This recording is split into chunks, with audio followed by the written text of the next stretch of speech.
வணக்கம் நண்பர்களே, நல்லா இருக்கீங்களா? நம்ம தமிழ்நாட்டு அரசியல்லாம் பார்க்குறீங்களா? டெய்லி யூடியூப் நியூஸ் எல்லாமே பார்க்குறீங்களா? ரொம்ப நல்லபடியாக நடந்துக்கிட்டு இருக்கே. ஏதோ இடையில கொஞ்சம் பேர் சொல்கிறாங்க, ஐயா பன்னீர்செல்வமே இருந்திருக்கலாமே, சசிகலா ஏன் வர்றாங்க அப்படின்னு. சசிகலா வேண்டாங்கிறது இன்னொரு விஷயம். ஆனால் பன்னீர்செல்வம் என்னமோ காமராஜர் ஆட்சியை கொடுத்துட்ட மாதிரி, அவர் என்னமோ ரொம்ப சாதிச்சிட்ட மாதிரி, அவர் வந்திருந்தே பிரச்சனை தானே. ஏன் அவருக்கு தெரியாதா செயல்தாம்மா இப்போ ஆஸ்பத்திரியில் இருந்தப்போ என்னென்ன நடந்துச்சு வச்சுன்னு அவருக்கெல்லாம் தெரியும். அவருக்கு முடிஞ்சதை அவர் சம்பாதிச்சுக்கிட்டார், அவ்வளோதான். அங்கே அவருக்கும் ஒரு ஹாஸ்பிட்டலில் ஒரு பெட்டு ரெடியாக இருக்குங்க, அவர் ஒதுங்கிட்டார் பதவியை விட்டு. இப்படி ஒரு யார் வந்தாலும் பொசுக்குன்னு கீழே விழுகிறார் வந்தாலும். அப்படி ஒரு முதலமைச்சர் நம்மளுக்கு தேவைதானா? ரொம்ப நல்லா இருக்கு, நல்லா அவரே இருந்தால் நல்லா இருக்குங்கிறாங்க. என்ன நல்லா இருந்துச்சு நீங்களே சொல்லுங்கள். இல்லை காமராஜரோ கக்கனோ மாதிரி ஆட்சி பண்ணிட்டாங்களா? இல்லை எம்ஜிஆர் மாதிரி பண்ணிட்டாரா? அட அட்லீஸ்ட் ஜெயலலிதா மாதிரியாவது பண்ணிட்டாரா? அதுவும் இல்லையே. சும்மா இவர் இருந்தால் பரவாயில்ல, இவர் இருந்தால் பரவாயில்ல. ஃபஸ்ட்டு அடிப்படையாக மாற்றம் வேணும். இவர் இருந்தால் பரவாயில்ல, இவர் இருந்தால் பரவாயில்ல. இவர் நம்ம எம்எல்ஏவை தான் தேர்ந்தெடுத்தோம். இவர் எப்படி இதுவாக வரலாம்? அதை நீங்கள் யோசிச்சு பாருங்கள் கொஞ்சம். ரெண்டாவது இப்போ தானே பதவியை விட்டு இறங்கியிருக்காரு. இறங்கினதுக்கப்புறம் தான் தெரியும் இனிமேல். ஆமாம், இவர் எந்த போலீஸை விட்டு அந்த மக்களை அடித்தாரோ அந்த மக்களை திருப்பி கேள்வி கேட்பாங்க. அதே போலீஸை அவரையும் அடிக்கும் ஒரு நாளைக்கு. கண்டிப்பாக நடக்கும் இது வந்து. ஓகே, இப்போ இந்த பிரச்சனை வந்ததுக்கப்புறம் இப்போ அந்த அம்மா பதவி கேட்குறாங்க, ஜல்லிக்கட்டையும் மறந்துட்டாங்க, ஜெயலலிதா அம்மா இறந்ததையும் மறந்துட்டாங்க. நீ யாரும் ஜெயலலிதா இறப்பை பற்றி யாரும் பேச போகிறதே இல்லை. ஜல்லிக்கட்டை பற்றி நீ பேச போகிறதில்ல, எவனும் போராட்டம் பண்ண போகிறதில்ல. கண்டிப்பாக அது ரெண்டு விஷயம் முடிவாயிருச்சு. இடையில ஒரு சின்ன குரல் ஒன்று கேட்டுச்சு, முதல்ல ஜல்லிக்கட்டுக்கு நாங்கள் ஆதரவு தெரிவிக்கிறோம், அது பாரம்பரியம் அப்படின்னு. ரெண்டாவது போலீஸை அடித்ததுக்கப்புறம் போலீஸ் தன் கடமையை செய்தது அப்படிங்கிற, போலீஸுக்குன்னு ஒரு கடமை இருக்குது அப்படின்னு ஒருத்தர் சொன்னார், நம்ம பெரிய தலைவர் ஐயா கருணாநிதி அவர்கள் சொன்னாங்க. அப்போ நடிச்சாமத்தில் அவங்க ஒரு தடவை வந்து அரெஸ்ட் பண்ணிட்டு போகிறப்ப நீங்கள் மட்டும் கேமரா வச்சு எடுத்தப்போ ஐயா அப்பான்னு கத்துனது மட்டும் அப்போ போலீஸ் தன் கடமை இல்லையாது? அப்போ உடனே போயிருக்க வேண்டாமா? நம்ம யோசிங்க. மக்கள் நம்ம நண்பர்கள் பூரா அதெல்லாம் யோசிக்கணும். அரசியல் கட்சியில் முதல்ல நம்ம ஜல்லிக்கட்டை பற்றி மட்டும்தான் பேசணும். இப்போ அரசியலை பற்றி நம்ம பேச ஆரம்பிச்சிருக்கோம். இதனெல்லாம் எனக்குலாம் தோன்றுறது. உங்களுக்கு எப்படி தோணுதோ அதை நீங்கள் ஷேர் பண்ணுங்கள். நீங்களும் வெளியே பேசுங்க, நிறையா பேசினாத்தேன். அந்த தீபான்னு ஒரு அம்மா, அவங்க ஏதோ வர்றேங்கிறாங்க, அப்புறம் வரலைங்கிறாங்க. நான் கண்டிப்பாக வருவேன், மக்களிடம் கேட்பேன். எந்த மக்கள்கிட்ட போய் அவங்க கேட்க போகிறாங்க? இன்னும் ஒரு 15 வருஷம் கழிச்சு அவங்க மக்கள்கிட்ட கேட்டு அவங்க வருவாங்களா? இறங்குனா இறங்கிடணும். தமிழ்நாட்டு அரசியலை பொறுத்தவரை இறங்குனா இறங்கிடணும். ஆமாம், சசிகலா எதுக்குறேன்னு சொல்லிட்டு இந்த அம்மா அப்படியே ஓரமாக உட்காந்துட்டு மக்கள்கிட்ட நான் கருத்து கேட்பேன், எம்எல்ஏக்கள்கிட்ட கருத்து கேட்பேன் அப்படின்னு அவங்க கேட்டுகிட்டே இருக்கேன். மொத்தம் 134 எம்எல்ஏ. இந்த எம்எல்ஏவில் எந்த எம்எல்ஏவும் அடுத்து ஜெயிச்சு வந்தாங்க அப்படின்னா நம்மளுக்கு எதுவுமே இல்லைன்னு அர்த்தம். மானம், வெக்கம், சூடு, சொரணை எதுவுமே இல்லைன்னு அர்த்தம். உங்களெல்லாம் மதிக்காம தான் அவங்க வந்து இப்போ ஒரு சிஎம்மை தேர்ந்தெடுத்திருக்காங்க. அது உண்மை. அவங்க தேர்ந்தெடுத்து உங்களை கேட்டாங்களா? ஓட்டு மட்டும் உங்களை கேட்டாங்க. அது உங்களுக்கு அந்த உரிமை இல்லாமல் போச்சு. ஆமாம், ஓட்டுக்கு 500,000 வாங்கிட்டு தான் நீங்கள் போட்டீங்க. ஓட்டுக்கு காசு கொடுக்க மாட்டோம்னு சொன்னவனுக்கு எவனுக்கும் ஓட்டு போடுறதில்ல நம்ம. அதெல்லாம் நம்ம ரொம்ப கரெக்டாக இருக்கோம் அப்படிங்க. நம்மளுக்கும் கேட்குறக்கு ரைட்ஸே இல்லை. அது உண்மை. அதுதான் உண்மையாங்க. நீங்களே யோசிச்சு பாருங்கள். அன்றைக்கி காசு வாங்கிட்டு தான் நீங்கள் ஓட்டு போட்டீங்க. இதில் இன்னும் அந்த கட்சியிலே நான் இருப்பேன் அப்படின்னு சொல்லிட்டு இருக்க சில பேரும் இருக்காங்க. ஆமாம், ஜெயலலிதா அம்மா ஞாபகத்துலேயே இன்னும் இருக்காங்க, எம்ஜிஆர் ஞாபகத்தில் எம்ஜிஆர் காலத்துலேருந்து இன்னும் இருக்காங்க. இன்னும் அப்படியே இருந்தால் மாற்றம் ஒன்று தான், மாற்றமே இல்லாது. தயவுசெய்து புரிஞ்சுக்குங்க. அதுக்காக இவங்களுக்கு போடு அவங்களுக்கு போடு நாங்கள் யாரையும் குறிப்பிட்டலாம் சொல்லலை. இடையில இந்த போராட்டத்தில், மாணவர்கள் போராட்டத்தில் நிறைய நான் கற்றுக்கிட்டேன். எந்த ஒரு அரசியல் கட்சியும் சேரலை அப்படிங்கிறதால தான் அவங்க வந்து அனாதைகளை அடிபட்டாங்க. இதே ஒரு அரசியல் கட்சியாக இருந்தால் கூட யோசிப்பான், நாளைக்கு அவன் ஆட்சிக்கு வருவான், திருப்பி நம்மளை அடிப்பான் அப்படிங்கிற பயம் அந்த போலீஸ்காரனை கூட இருந்திருக்கும். யாருமே யோசிக்கலை. அப்போ நம்மலாம் வந்து அனாதைகள்.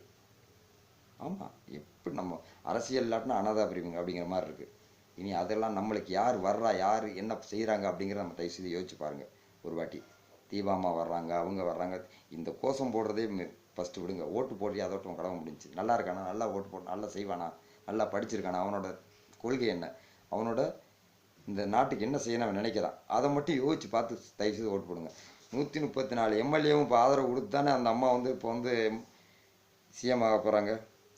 இப்போ வேணான்னு மக்கள் நீங்கள் தான் கத்திக்கிட்டு இருக்கீங்க. உங்களை அவன் சட்டம் பண்ணாத காரணம் காசு கொடுத்து ஓட்டு போட்டான். அவன் காசு கொடுத்தா நீங்கள் ஓட்டு போட்டீங்க. அதனால தான் இனி காசு வாங்காதீங்க, தயவுசெய்து வாங்காதீங்க, அடிங்க. என்னடா திடீர்னு அடிக்க சொல்லாயிட்டோம். இனிமேல் காசு கொடுத்தானே அவனை அடித்து வரட்டுங்க. இப்போ வர்ற எம்எல்ஏ அடுத்து ஓட்டுக்கு இப்போ இருக்க எம்எல்ஏ யாராவது எந்த கட்சி, அந்த கட்சி, எந்த கட்சியாக இருந்தாலும் சரி வந்தாங்கன்னா திருப்பி கேளுங்க. தப்பே இல்லை, நீங்கள் கேளுங்க. இவ்வளோ நாள் எங்கே போயிருந்த, என்ன பண்ண, இவ்வளோ நடந்துச்சு தமிழ்நாட்டில். அப்போ என் பிள்ளைய போராட்டம் பண்ணானே, அப்போ அடித்தான், நீ எங்கேடா போன அப்படின்னு கேளுங்க. ஆமாம், ஒருத்தர் ஓடாத ட்ரெயின் முன்னாடி போய் ஒருத்தர் இன்னும் போராட்டம் பண்ணார். இந்த இந்த இடையில வர இந்த இந்த சங்கடமான சில விஷயங்களுக்கு நடுவில் காமெடி வேறு ஒருத்தர் பண்ணியிருந்தார். நம்ம தலைவரோட பெரிய தலைவர் கருணாநிதியோட மகன். அவர் ஒரு பக்கம் ஒரு காமெடிராக, அவர் விஜயகாந்தை முதல்ல காமெடிராகன்னு இருந்தால் இப்போ இவர் காமெடிராக மாறிக்கிட்டே போயிட்டு இருக்காரு. தயவுசெய்து புரிஞ்சுங்க, இனிமேலாவது யோசிச்சு பாருங்கள் எதாக இருந்தாலும். ஆமாம், அங்கிட்டு சுப்பிரமணிய சாமி அவங்க இவங்க எல்லாரும் நம்மளை வந்து இப்போ எந்த திசையில் இருந்தாலும் நம்மளை அடிக்கிறான் அவன் உள்ளே இருந்துக்கிட்டே நம்மளை குத்துறான் வெட்டுறான் அப்படின்னு நம்ம சொல்கிறத விட்டுட்டு, இனி நீங்கள் போடுற ஒவ்வொரு ஓட்டுலையும் ஒவ்வொரு இதுலேயும் நீங்கள் இனிமேல் ஸ்ட்ராங்காக நில்லுங்க தயவுசெய்து. சில பேர் மாதிரி தமிழ்லேயே பேசுகிறேன் பார்த்தா ஒவ்வொரு புரட்சியெல்லாம் நம்மளுக்கு வந்திருக்கு. நம்ம பாரம்பரியம் மீட்பு புரட்சி அப்படின்னு பாரம்பரியம் ஜல்லிக்கட்டுக்கு மட்டும் யாரும் போராடல. உண்மை அதான். ஒவ்வொரு தடவையும் அடிபட்டு என்னடா கடைசியில் நம்ம அடிமையிட்டே கை வைக்கிறோம் அப்படிங்கிற வேகத்தில் எல்லாம் கண்டுது. இன்னும் போலீஸ் அதிகாரிகள்லாம் நிறைய பேர் ரொம்ப தெளிவாக ஒருத்தர் சொல்லியிருக்காரு. அதுவும் ஒரு சார்ஜ் அப்படிங்கிறவரெலாம் ரொம்ப தெளிவாக சொல்லியிருக்காரு. இப்போ தீவிரவாதிகள் நுழைஞ்சிட்டாங்கிறாங்க, அவங்க நுழைஞ்சிட்டாங்க. மாவோயிஸ்ட்டுங்கிறது யார்? மக்களுக்காக கிளம்புன ஒரு இயக்கம் தான். ஏதோ மாவோயிஸ்ட்னா இது ஒரு தீவிரவாத இயக்கமாக பார்க்குறாங்க. ஆமாம், ஏன்னா இந்த நாடு எப்போதுமே அப்படித்தானாங்க. சுபாஷ் சந்திர போஸை தேச தியாகின்னு சொல்லுவோம். அவருக்கு ஆயுதம் கொடுத்த உதவின ஹிட்லர் வந்து ஒரு கொடுங்கோலன்னு சொல்லி நம்ம பாடப்புத்தகத்தில் இருக்குது. யோசிச்சு பாருங்கள். நம்ம இது அப்படி வரலாறு அப்படித்தான் இருக்குது ஆரம்பத்திலேருந்தே. என்றைக்குமே காந்தி சுதந்திரம் வாங்கி கொடுத்தாருன்னு சொல்லியே நம்ம தோணிக்கிட்டு இருக்கோம். அவர் உண்ணாவிரதம் இருந்தார், அகிம்சை வழியில் வந்தார். அவர் காலம் அப்போ வந்து வெள்ளைக்காரங்க நல்ல இங்கே ஆட்சி. வெள்ளைக்காரன் செஞ்சுட்டு போன எல்லாமே நல்லா இருக்கு. இன்றைக்கி அவனோட இதை பின்பற்றுறான். அவன் வெள்ளைக்காரன் ஒருத்தன் சாப்பிடாம வந்தால் கூட என்னோட கேட்குற கூட அவனுக்கு ஒரு மனசு இருந்திருக்கு. இப்போ வந்து உங்களெலாம் யாரும் கேட்கவே மாட்டாங்க. அதனால் இப்போ நம்மளோட ஆட்சி, அதாவது நம்ம எல்லாருமே சொல்கிறோம், ஒரு பெரிய பொறிக்கு நம்மளுக்கெல்லாம் பெரிய பொறிக்கு வருது சொன்னார். அது மாதிரி நம்மளோட ஆட்சி நடக்குது. பார்த்தா உண்மையான ஆட்சி நடக்குது. பன்னீர்செல்வம் வெளியே வந்துட்டார். அவர் எந்த நேரம் பார்த்தாலும் புதுசுன்னு தானே விழுகிறாரு. அப்படி ஒரு சிஎம் நம்மளுக்கு வேணுமா? அதுக்கு இந்த பொம்பளையே பரவாயில்லைங்கிற மாதிரி தான் இருக்குது. இந்த பொம்பளைக்கு ஆதரவுன்னு தயவு செய்து நினைக்காதே. இது ரொம்ப மோசமான சூழ்நிலையில் நம்ம இப்போ இருந்துக்கிட்டு இருக்கோம். ரொம்ப யோசிக்கணும். நான் யோசிக்கிற மாதிரி நீங்களும் தயவு செய்து யோசிங்க.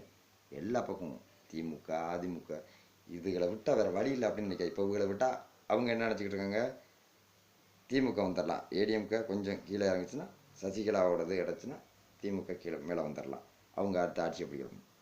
இடம் கொடுக்காதீங்க. இதே மாதிரி தான் அங்கேயும் இருக்குது. எல்லா பக்கமும் நெருப்புங்களை நீ தனித்தனியாக 150 சுயேட்சைகள் ஜெயிச்சு வரட்டுமுங்க. அவன் என்ன முடிவு எடுக்குமோ எடுக்கட்டு வரட்டும். அப்போ எவன் பேரம் பேசுவான்னு பார்ப்போம். நல்லா படித்தவனை பார்த்து இவன்கிட்ட தொகுதியிலே ஓட்டு கேட்டு வரப்போன்னு சொல்லியிருந்தோம். நீ வந்து எங்களுக்கு கெடுதலாக எது செஞ்சாலும் இது ஒன்று சொல்லி கண்டிப்பாக அவன் பேசி வச்சு அனுப்புங்க.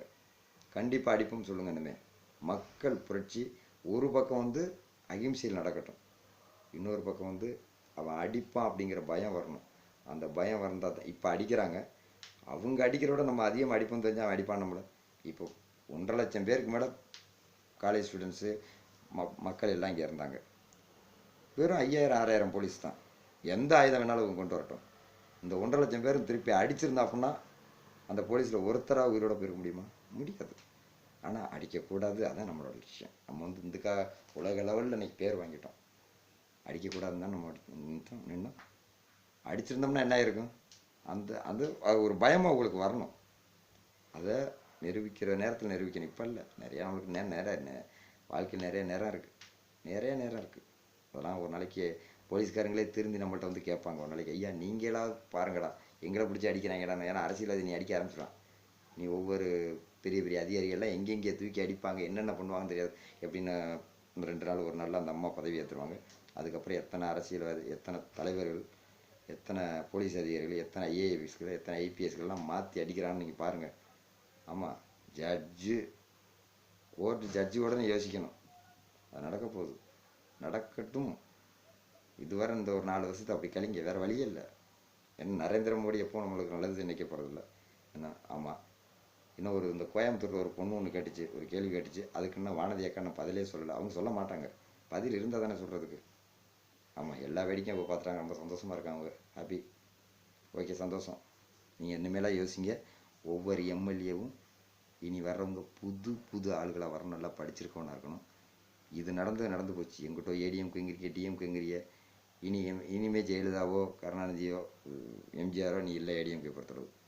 இனி வர்றது யாரோ வந்து நிற்கிறாங்க. உங்களுக்கு பிடிக்குதோ அவங்க பதவி ஏற்று தந்திடுவாங்க. உண்மை நடக்குது. இந்த இவ்வளோ எம்எல்ஏவும் அவன் போய் விழுந்துட்டாங்கல்ல. இதில் இடையில ராதாரவி டிஎம்கே போயிருவேங்கிற ரொம்ப கொள்கையான ஆள். அவரையும் அடையாளம் பார்த்துங்க. அவர் மீட்டிங்க்கு ஒரு 100 பேர் கூடியிருக்கே, 1000 பேர் 5000 பேர் கூடியிருக்கே. அதையும் பார்த்துங்க. இந்த மாதிரி ஆளுங்க நல்லா யோசிச்சு பார்த்துங்க. உங்கள்கிட்ட ஓட்டு கேட்டவங்க மறுபடியும் வந்து ஓட்டு கேட்குறப்ப நீங்கள் கேள்வி கேட்கணும். கேள்வி கேட்கலைன்னா கேட்காம சரிங்கய்யா ஓட்டு போடுங்க அப்படின்னா நீங்களும் ஓட்டு போடணும்னு சொல்லிட்டு யாருக்கும் ஒருத்தர் போட்டு அது வேறு விஷயம். அப்படி சொல்கிற பழக்கத்தை கொஞ்சம் மாற்றுங்க. நீ ஓட்டு போட்டால் நீ இனிமேல் என்ன செய்வ? இப்போ வந்தவங்கள பெரும்பாலும் உங்களுக்கு நல்லது செய்ய நான் நினச்சவங்க யாருமே இல்லை எனக்கு தெரிஞ்சு. யாராவது ஒரு எம்எல்ஏ நீ காமிங்க பரவாயில்ல. இனிமேல் மாறுங்க. தயவு செய்து மாறுங்க. நன்றி, வணக்கம்.